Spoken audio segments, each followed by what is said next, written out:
Right, because it's going through the county. Yeah, it's that whole planning commission. Yeah. So if you have a minute, I have to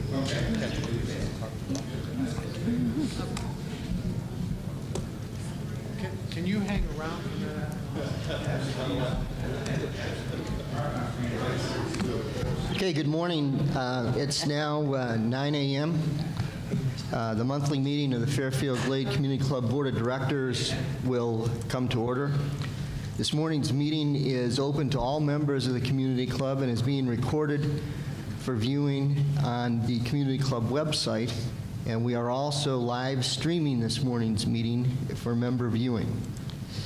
To honor America, please join me in standing for the Pledge of Allegiance in a moment of silence to remember those who are serving in uniform and those who have been affected by the COVID-19 virus. I pledge allegiance to the flag of the United States of America and to the republic for which it stands, one nation, under God, indivisible, with liberty and justice for all.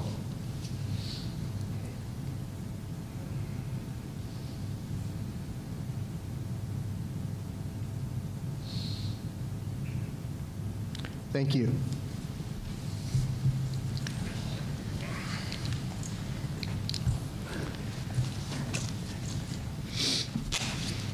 Pat, would you please call the roll of the board members? Here. Here. Here. Here. Here. Here. Here. Thank you, Pat.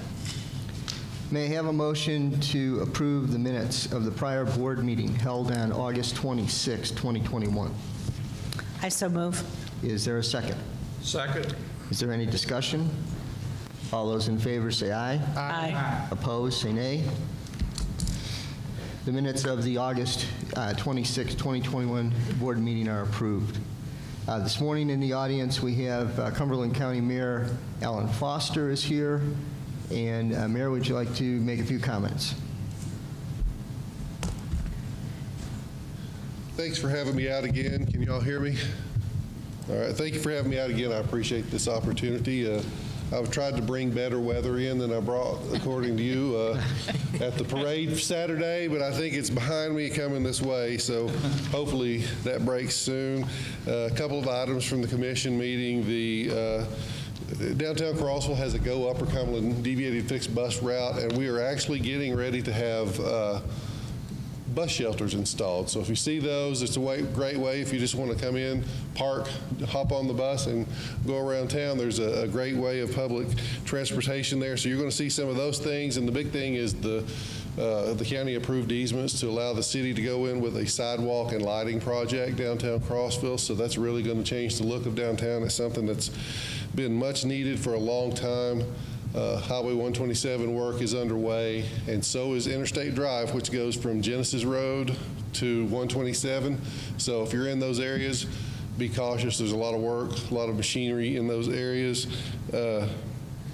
Apple Festival is this weekend. So it's a great, if you've never been, there's music, arts, crafts, food. It's a great place to go to.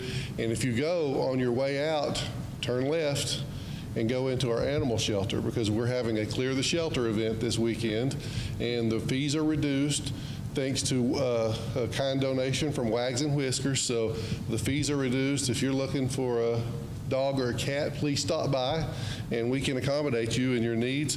Last thing I want to hit, our COVID cases, we're trending down a little bit. Hopefully it stays that way. I'm cautious to say that it will. I have no idea if it will or not, but we had 643 cases yesterday from a high of 863 a couple weeks ago. So as of yesterday, it's going the correct way.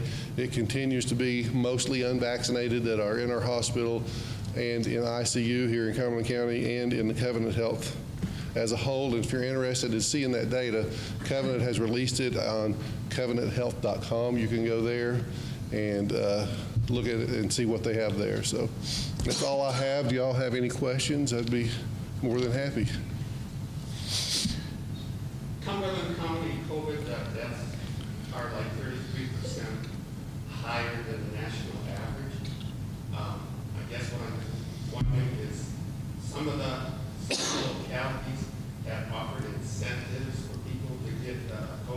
vaccination shot.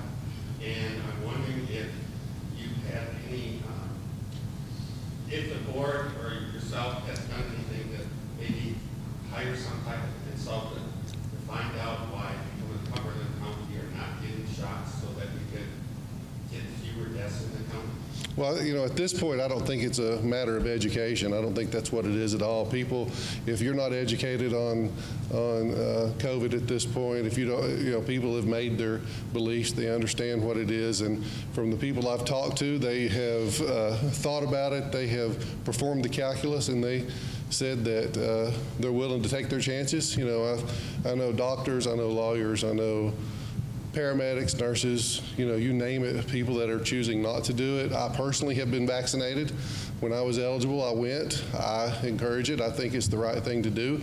But I also believe in individual freedoms and liberties, and people have their own choices. So that's where we are on that. Mayor, just to answer your question, having been in contact with Dr. Bunch or Mr. Bunch at the hospital, one of the issues that Cumberland County has,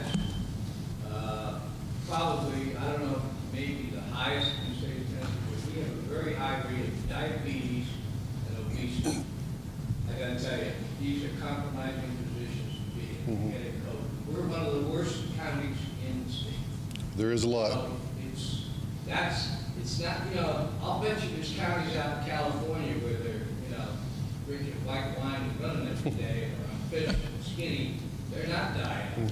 We have a serious health issue other than COVID in this county. True. Anybody else? Thank you, Mayor. Thank you. Appreciate Thank it. you. Thank you. I'd like to share the following comments from across the board. As we have stated on many occasions, it is your choice as to whether or not you feel comfortable using our facilities or participating in planned activities. The decision to be vaccinated or to wear a mask are matters of individual choice, and we respect your right to choose what is best for you as an individual. We strongly encourage each of our members and staff members to consider being vaccinated for the coronavirus, to protect yourself from being infected and from infecting and spreading the virus to your loved ones, your friends, and your neighbors. We also strongly encourage each of our members and staff to wear a mask, whether you've been vaccinated or not, when you are inside and in close contact with others if you do not know if they have been vaccinated. We will not arbitrarily impose restrictions based upon what we believe, but rather will use the public health advisories and governmental guidelines that are issued as our guiding principles as we set the recommendations for the community club. We will do this to promote the common good and to protect the community from potential legal exposure. At the annual membership meeting, there was a question about a promised decrease in sewer service fees after the new sewer treatment plant loan was paid off or after work was completed on the new drip field system. We have not been able to find anything in the board minutes around the time budgets and fees were approved for 2008 or 2011. These are the years of the significant increases that indicates this commitment. However, we have been able to provide the following summary of the increases and reductions from 2002 through 2021. In 2002, the sewer service fees were raised $5 from $22 to $27. This was the calendar year after the new sewer plant was completed. In 2003, sewer service fees were reduced by $4 from $27 to $23. And again in 2006, sewer service fees were reduced an additional $2 from $23 to $21. That reduction returned sewer service fees to $21, which was lower than the 2002 level. In 2008, sewer service fees were increased by $4 from $21 to $25. Then in 2009, they were increased again $4 from $25 to $29. In 2011, there was an additional $4 increase to drive up reserve balances to pay for the installation of the Phase 1 of the new drip field system. Phase 1 of the drip field system was completed in 2013 at a cost of $1,164,000 using the reserves. In 2015, sewer service fees were reduced by $2 from $33 to $31. And again in 2017, sewer service fees were reduced $1 to $30. They have remained at the $30 level since then to maintain strong reserve balances and to avoid borrowing for major improvements.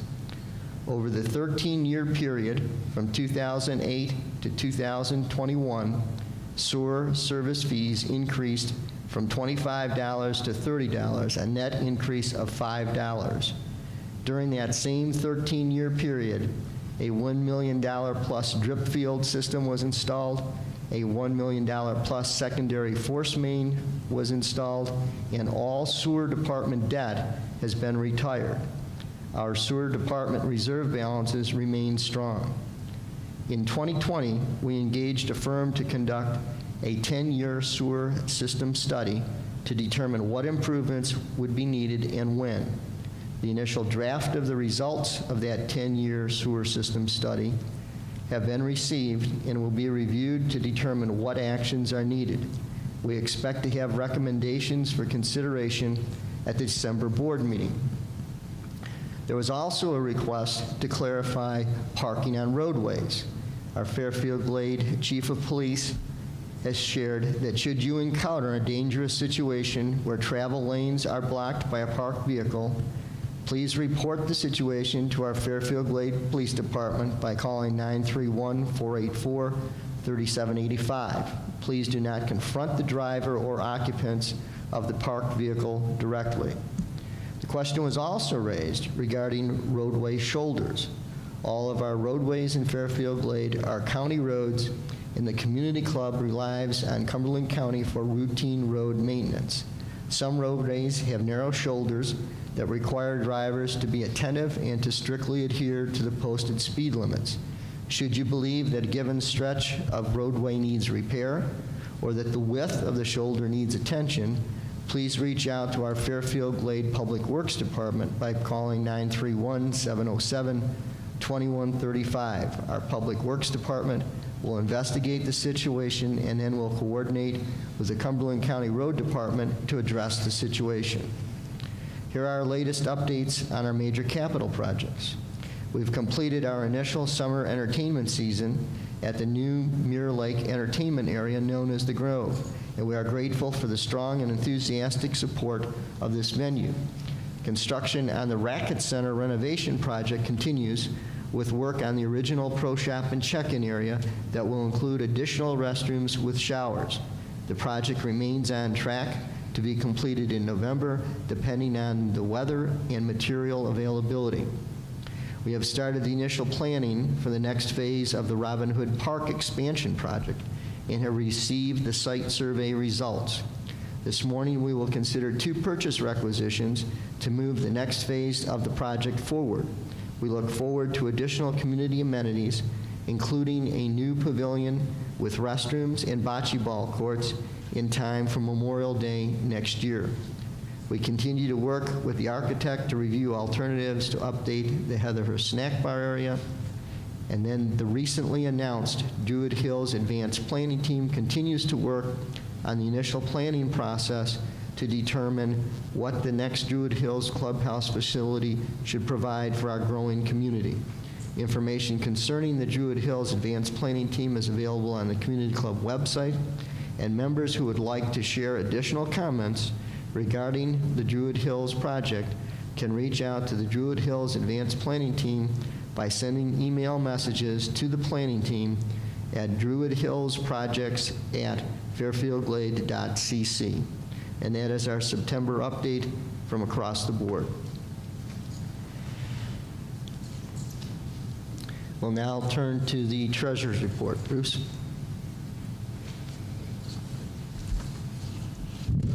Good morning. Hi, Pat. Fairfield Glade continues to be strong through the first 8 months of 2021.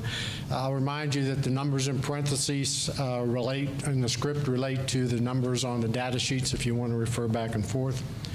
In sewer, we ended August with about $3.6 million of cash compared to $2.8 million at the end of August last year, which is a positive change of over $800,000. For the Property Owners Association, we ended the month of August with a little over $1 million of capital cash and a little bit over $6.3 million of operating cash. And remember, the capital cash reflects the fact that we paid off the Stonehenge loan. We started the year with total cash of over $6 million. We ended August with $7.4 million compared to $5.4 million last year, which is a positive change of $1.9 million of cash. On cash flow, the sewer's very strong performance with positive variance to budget of over $281,000. It's continued to be driven by higher than expected tap fees due to more new home starts, reduced grinder pump maintenance, and reduced wages and benefits due to open positions. The POA net operations is positive variation to budget of over $519,000.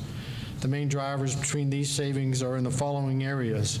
Assessments, dues, and G&A expense is positive $195,000 based on assessments due to operating assessments and recovery of bad debt. Wages due to HR training not hired and a delay in replacing IT personnel. Also, postponement of employee training and team training. Marketing events is positive by $71,000 due to increased stay and play income, reduced wages and benefits from a delay in filling 2 open positions, plus reduced spending in external marketing. Public Works is positive by $235,000 because wages and benefits savings make up about 45% of that variance due to 2 positions not being filled yet, related employee benefits and reduction in hours worked. Home permit increases generate more revenue and decrease in spending for contractor services, maintenance agreements, bad debt expense, and R&M operating supplies.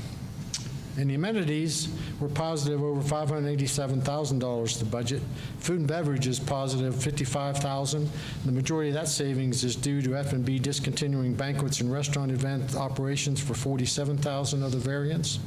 The Stonehenge restaurant accounts for the remaining positive variance of $8,000 due to revenues being higher than expected. Golf is positive $307,000. The positive variance is due to an increase in revenues driven by golf rounds being over 9,000 rounds above budget. The marinas, positive $118,000. Increase in revenues from boat slip and lot storage, pontoon boat rentals, boat stickers, fishing licenses of $100,000, and $18,000 savings from wages, program equipment, R&M, and supplies. The CCC and recreation is, I'm sorry, that should be the center. I apologize, Mary Jo. Is $96,000 positive, primarily from reduced spending in wages, utilities, material and supplies, and R&M. Overall, the POA and amenities operations is favorable by over $1 million to budget, which continues our excellent trend in finances for the year. I wanted to cover 2 other items while I was here. One is I wanted to give you an investment update. We have about $9.1 million invested in numerous financial facilities across the country. Last year at this time, 62% of that was FDIC insured and 38% was uninsured. As a result of efforts by our finance department and reviewed with the Financial Advisory Committee with the approval of the President and the Treasurer, we now have 83% of our investments insured with FDIC and another 14% insured by securities, leaving only 3% of our investments uninsured. You ought to feel comfortable about that. The other thing I wanted to cover was the line of credit. I received 40 total emails in response to the line of credit e-blast that was dated September 3rd.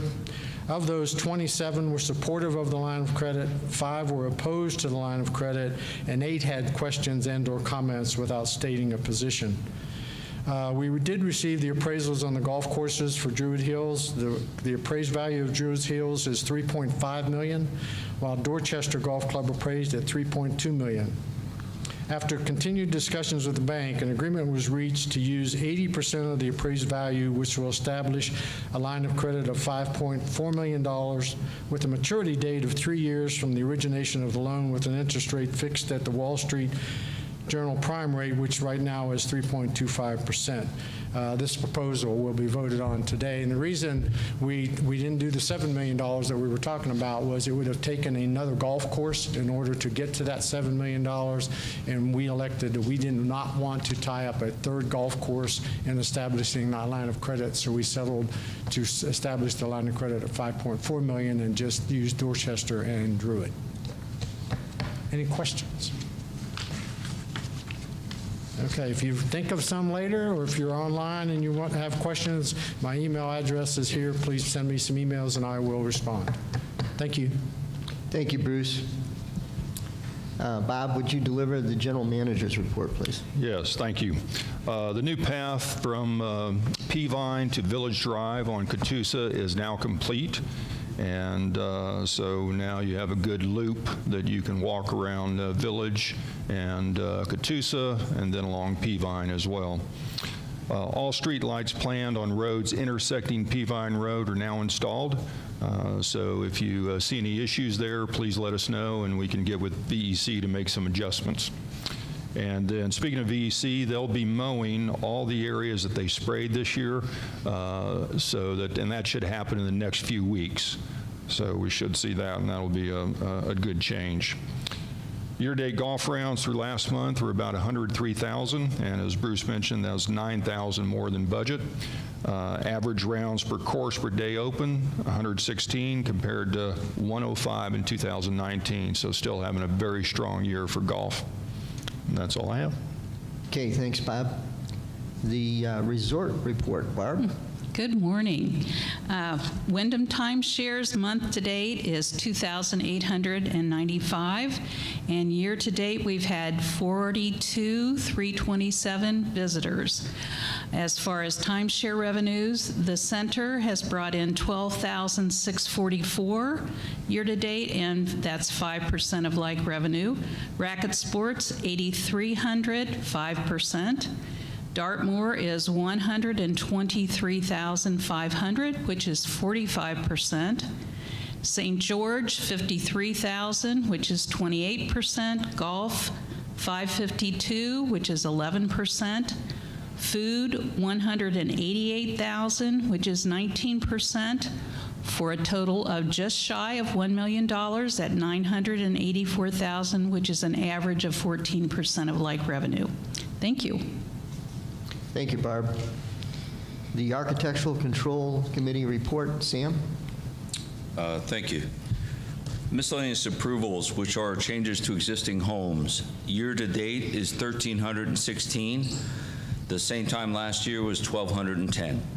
New homes approved this year. Year to date is 82. Last year was 55.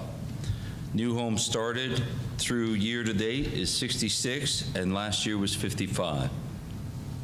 That's it. Okay, thanks, Sam. You're welcome.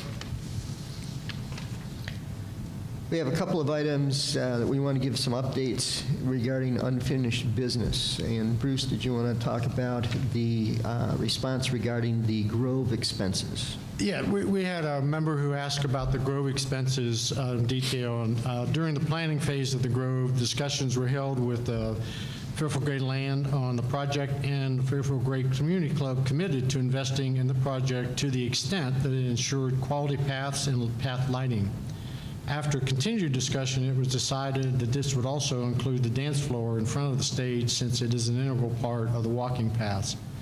Once the design and layout of the Grove was completed, we reviewed the cost estimates from the contractors and agreed that our contribution to the project to cover the cost of the paths and the lighting would be $150,000. And I've got an attachment that I will give to you at the end of the meeting that summarizes the cost for Fairfield Glade Land and for Fairfield Glade Community Club, showing the $150,000 that we invested. Thanks, Bruce. Last month, the Ladies Club also requested the board to revisit the center pricing proposal. and the board has considered the Ladies Club request to revisit the decision on the center rental pricing, and the board has decided to maintain our current position on the center rental pricing, and that response has been communicated to Becky Price, the president of the Ladies Club. And with that, we'll turn to new business, and the first line there is the line of credit resolution. Yeah, I'd like to make a motion to approve, for the board to approve this resolution. It says, be it resolved that the Board of Directors of Fairfield Glade Community Club has approved as a regularly scheduled board meeting held today the motion to open a line of credit with one bank not to exceed $5.4 million with a fixed annual rate equal to the Wall Street Journal prime rate for a 3-year term. The Druid Hills Golf Club and the Dorchester Golf Club properties will be held as collateral for this note. 2 officers of the board, at least one of which has to be the president or the treasurer, will be required to sign for any draws against the line of credit. Be it further resolved that the following representatives are hereby authorized to sign all documents necessary to execute this transaction, and it lists all the board members, and I will be asking you all to sign that. So I make a motion that we approve that resolution. Okay, there's a motion on the floor. Is there a second? Second. Thank you, John. Is there any discussion from the board members regarding the line of credit? All those in favor say aye. Aye. Opposed? The line of credit resolution is approved, and we will execute that at the end of the meeting. The next item on the agenda is a discussion and a move to name our 2021 audit firm. And Bruce, you were going to talk us through that. Yeah, hang on a second. We went out with an RFP request for proposals to 8 different auditing firms. There were 6 proposals received. The FAC, the controller, and the finance operations manager have reviewed the proposals and narrowed the selection down to 3. Then the FAC, at its meeting on 9/16, discussion was held, and they selected Culture and Justice as their recommendation to the board for the audit firm to engage in a 3-year contract with an option to renew the contract under the same terms and conditions. And I make a motion that we approve Culture and Justice as our auditor for 2021. Okay, is there a second to that motion? Second. Okay, is there any discussion from board members regarding the audit firm? All those in favor say aye. Aye. Opposed? The motion has passed for the selection of the 2021 audit firm. We'll now turn to our purchase requisitions for this month. The first one on the agenda is the IT network switch replacement in the amount of $40,000. Bob? Yes, this is hardware for our network system, which controls everything we do, our emails, our accounting system, and what have you. So, including our telephone system. So, we're looking to replace some older equipment. $40,000 is the request. Okay. May I have a motion to approve that $40,000 PR for the IT network switch equipment replacement? I so move. Okay, is there a second? I second. Okay, is there any discussion? All those in favor say aye. Aye. Opposed? The purchase requisition in the amount of $40,000 for the IT network equipment is approved. The next PR is for Robin Hood Park. This is for the master land plan update and the trail layout along with construction plans. It is in the amount of $12,000. And I'll handle that as well. That is for our landscape architect to now take the survey and do an updated master plan that will be to scale and have all the amenities and the pathways laid out, and then in addition do construction plans for the pathways, in particular the hard paths, the concrete or asphalt paved paths.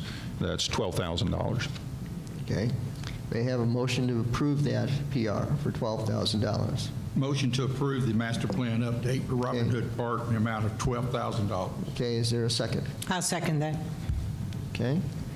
Is there any discussion? Yeah, I'd like to point out, I had an email from a member asking about, if you remember when we sold land to the state for $191,000 when they did the road construction, and we put that in a reserve, and we've been using that reserve to pay for the improvements we've been making. And if you look at the balance sheet that you have, there's $52,510 remaining in that reserve. And these PRs will also withdraw down on that reserve. So we will continue to use that reserve of the $191,000 to continue our improvements and enhancements of Robin Hood Park. Okay. Is there any other comments or discussion? Okay. Is there, all those in favor say aye. Aye. Opposed? Okay, the PR for the $12,000 is approved. And then the second PR for Robin Hood Park is for the architect and engineering for the new pavilion, and that's in the amount of $11,000. Yes, this is to engage AEI to do a plan for the pavilion that will have restrooms and seating for at least 80 people. Okay. Is there a motion to approve that $11,000 PR? I so move. Okay, how about a second? I'll second. Okay. Is there any discussion? All those in favor say aye. Aye. Opposed? The PR for the architect and engineering for the new pavilion is approved in the amount of $11,000. At this time, we'll recognize Mr. Pat Grouet to present an FGRS update.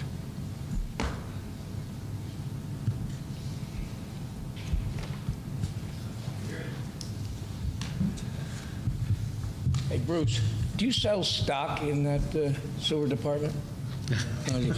Extremely profitable item. Good morning, everybody. Welcome to our new board for 2022. FGCC management team. I don't know, is anybody from the county here? None of our commissioners? Wow, our mayor is, of course, mayor. Thanks for coming again, appreciate it. So it's interesting to hear your comments. Prior to just getting into some stuff briefly, we're actively looking at FGRS for some key members for our board of directors, and we're always looking for drivers because we are extremely busy with our Way to Go program, as you can imagine, with these trying times we're in. So if you know anybody, please ask them to come down to our facility and, come on in, at least talk to us and see if we can sign them up. Our home delivered meals is suspended until next year. We pretty much washed our hands of it. It's just we have no supplier, and we just keep kicking a dead horse. So we're going to move on and look in other directions, but the only thing I can tell you on that is maybe next year we'll have a new format and some new plans. Way to Go is extremely busy. Our home safety program is very, very active too, because a lot of people are, and I think our chief can verify it, the #1 problem in Fairfield Glade is falling down. And a lot of people are very concerned about it, so our guys are very active installing hand railings in key areas in the house. Welcome Home, very, very active. Our kits are put together and delivered. We have about 8 or 9 people on this committee, and they got their hands full just getting stuff delivered to our new residents that are moving into the Glade. And interestingly enough, people are very, very impressed with FGRS because they've not seen a community that has an organization like this that offers all these services and makes it available to the residents, new and old. Caring Connections, we desperately need some help there. I'll be very frank with you. We would love to see if we can get a couple of people onto our Caring Connections committee who have nursing backgrounds or medical backgrounds. Again, we are coping with it, and primarily that program is still functioning and moving along and helping families in crisis. And we work very closely, thank goodness, with our wonderful police department. We've got to do a better job from our end, Chief. I'll be attending the meeting coming up, I think, in October sometime. Try to fill you in on that. Medicare info will be available, I believe. Boy, I hope I don't say this out of place. Evelyn Kornreich will kill me. She's going to handle and has for years, going to handle primarily for those new people who are turning 65 or older. We hate them. But anyway, they have to get information on Medicare, and she's an expert in it, and she will be setting up appointments. It'll be at our facility, and you can come in there and meet with her, and she'll show you the best way to get involved with Medicare. We still have our COVID support team delivering some pharmaceutical material when requested. It's fairly active, and our drivers are doing this now. Our Way to Go drivers are doing this. And our Way to Go drivers are also doing other little favors for people, believe it or not, helping get their garbage cans out on garbage day, certain little functions like that. So Way to Go is an absolutely wonderful program, and people love it. It's really, and it's very successful too. In closing, we have been laboring for quite a while about getting a little comedy show together.